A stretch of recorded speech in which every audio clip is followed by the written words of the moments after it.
One of the questions I get asked all the time is, Scotty, how do you live a quick, successful lifestyle, eating healthy, working out, and finding time to do all of these things throughout the week and not driving yourself insane? If you want a healthy lifestyle, set yourself up for it. And first and foremost, that comes down to the food that I put in my body. And one of the biggest concerns that I hear all the time now is I just don't have time to make meals. So I'm gonna show you in this video how to make it extremely simple for yourself. We're gonna start by unpacking what a normal order looks like for me. I've never been a simple chicken, broccoli, and rice guy. I definitely need diversity in my diet, and this makes it so simple for me because all I do is I bulk cook all of my proteins and then I have them for the week. I look at my refrigerator as a build your own buffet. And the reason I don't buy any of my meats at the grocery store is you really don't know where they're coming from. You don't know when the meat was slaughtered. You don't know how it was treated. And ultimately, most of the time, you're just not getting good product. But when I started ordering from North Star Bison and eating this kind of quality meat, you can actually feel a difference in your body. Everything comes wrapped up in dry ice, so you never have a concern of anything, going bad or spoiling when it's sitting out front of your front door. I am constantly stocking up on ground meat. This stuff just lasts forever. You can cook it in so many different ways, and you can flavor it in so many different ways as well. And it goes awesome in any dish that you have. I also get one full chicken every single time. I like to do this instead of buying individual breasts and things. Just first of all, it's more cost efficient. Secondly, I like to use the broth from this, so you kind of get a 2-in-1. So if you're gonna get chicken,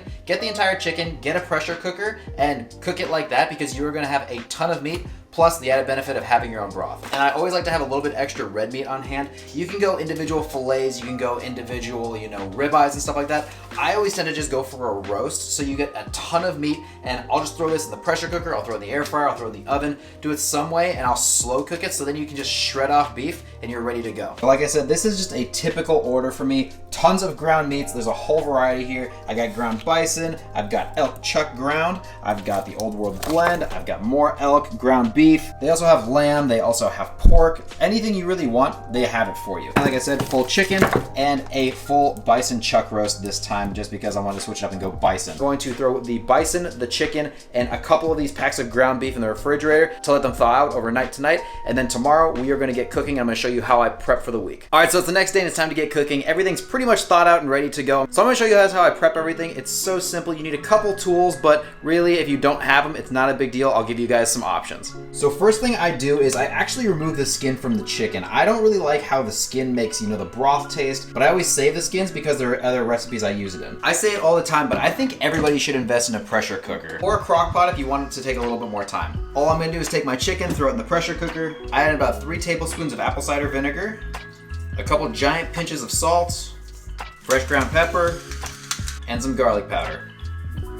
And that's all the seasoning I'm gonna add. The reason I only use those 3 seasonings is I wanna be able to make a ton of different meals out of this. And so if I cook them with simple ingredients to start, later on, once I'm trying to build a meal, I can flavor it however I want to. Let's say I want a Mexican dish. I throw in some cumin, a little bit of chili powder, and I season it how I want to there. If I want kind of like an Asian cuisine, I'm gonna throw in chili flakes, some sweet basil, maybe put a little sauce on it. Cooking like this gives you so much variety later on because a big part that turns a lot of people off of meal prep is it's the same thing. When you cook like this, you always have diversity, so you never really have to worry about getting bored with your meals. Now I'm gonna cover it up with some water, about halfway up. So typically when you're pressure cooking a chicken, you should do about 6 minutes per pound, but what I've been doing a lot recently is I put it in here for as long as I possibly can, because I find that the more you pressure cook it, the more those nutrients are pulled out of the bones. The longer you keep it in here, the better the broth and the more tender the meat's gonna be. I'm gonna pressure cook this thing on high for about 3.5 hours.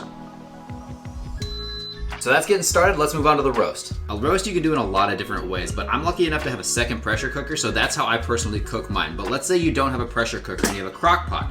You can do the same thing, it just takes a longer process. But let's say you don't have a pressure cooker or a crock pot. If you have a Dutch oven, you can do the same thing. You just add it into the Dutch oven, throw it in your oven at about, 300 degrees. Just let it cook for about 2 hours. Continue to check the internal temperature and cook it to how you want it. I'm gonna turn this into shredded beef. So like I said with the chicken, we're gonna simply season it, salt, pepper, and garlic, throw it in the pressure cooker, and just let it cook. But once that's done, we're just gonna shred it up and you can season it however you want to. My personal favorite way to do it is take some of the beef, add a little bit more salt, a little bit more pepper, and then using some barbecue sauce. It is amazing. The cool part about buying roast like this is sometimes they come a little bit bigger than you actually need. I don't need all of this meat at once. So what I'm gonna do is I'm gonna cut it in half, use half of it, freeze the other half, or you wanna give it to a friend, cook it for your friend, always a nice thing to do.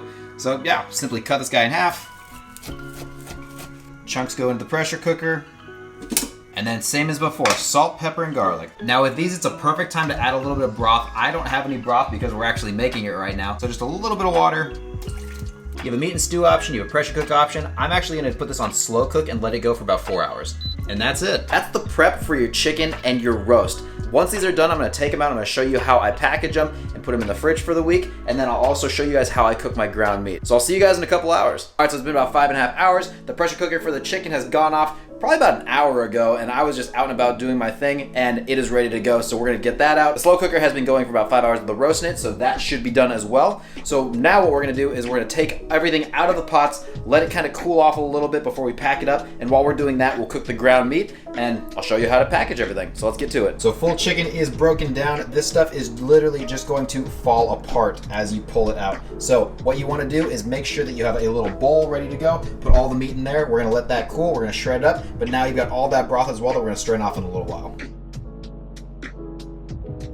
All right, and there you go. Now you have a giant big bowl of meat. We're gonna let this guy cool off and then we're gonna shred it all up. One thing that's really cool about pressure cooking for this long is it really breaks the bones down to absolutely nothing. So you can actually eat the bones. Surprisingly, I know it's weird. This is how delicate they get after a couple hours.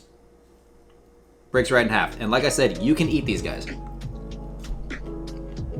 It just turns to butter. And there are so many nutrients inside the bones that people miss out on. What I would do is, if you don't want to eat them, grind them up, and you can put them in with the chicken later on. But there are a lot of minerals and a lot of bone marrow inside of each one of these bones that so many people are missing out on. So don't just throw away your bones.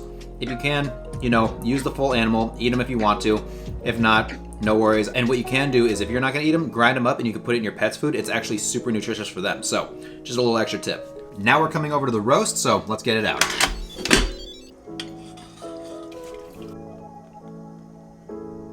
So this stuff's been cooking for 5 hours, so it is like butter. It literally just falls apart.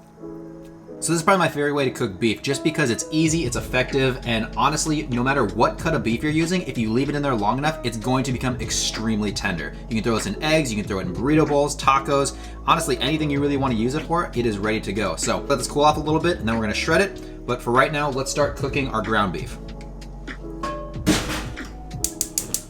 So ground meat is just as easy. All we're gonna do is take our pack of meat, throw it in there, mix it up with some salt and pepper, and you're ready to go. So let's get to it.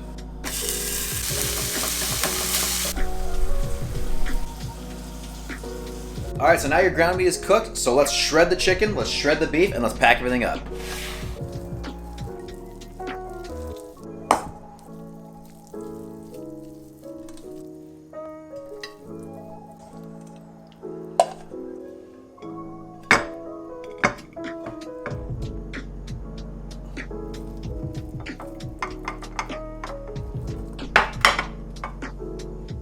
All right, so there you have it. That's 3 different kinds of meat in, a couple of hours. It really didn't take any time out of my pocket. It just took throwing things together and then heating them up, setting it and forgetting it. The hardest part was honestly the ground meat. So there should be no excuse why you can't prep for yourself. I think a big misconception when it comes to meal prep is you think you have to have a bunch of those little containers. That's not the case. What I do is I just make in bulk a bunch of food, and then when I'm ready to go, I'll take some of it out, throw it on a plate, heat it up, or if I have to take it to go, I do have the little containers, and I just take what I want, make my own little meal, and I go. Let's say I want some chicken with some vegetables. Easy. Take some chicken, season it with a little bit of sugar-free barbecue sauce, throw a couple vegetables in there, and I'm ready to go. Let's say I want some of my beef with my rice. Okay, make some rice, throw it as a base, throw the beef on top of it, throw a little sauce on top, you're ready to go. Let's say I want to make like a chili, just as simple. Take some of my ground meat, throw it with some chili mix, a little bit of bone broth, and you are ready to go as well. Honestly, it does not get simpler than this. Do not overcomplicate cooking and don't overcomplicate meal prep because it's really not that hard. We all have a little bit of time that we can throw things together, but we're not done here because we still have to strain the broth, so let's get to that.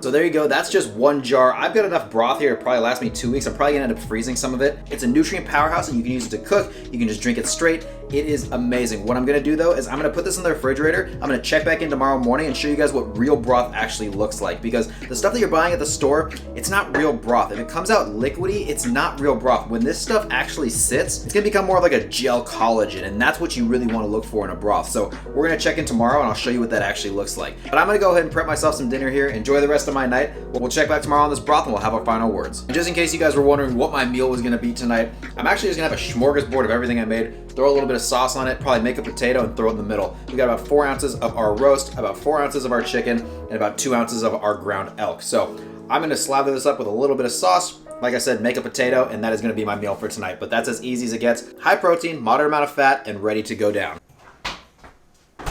All right, so we are back next day, next morning, and we have our broth. It has pretty much solidified to an extent.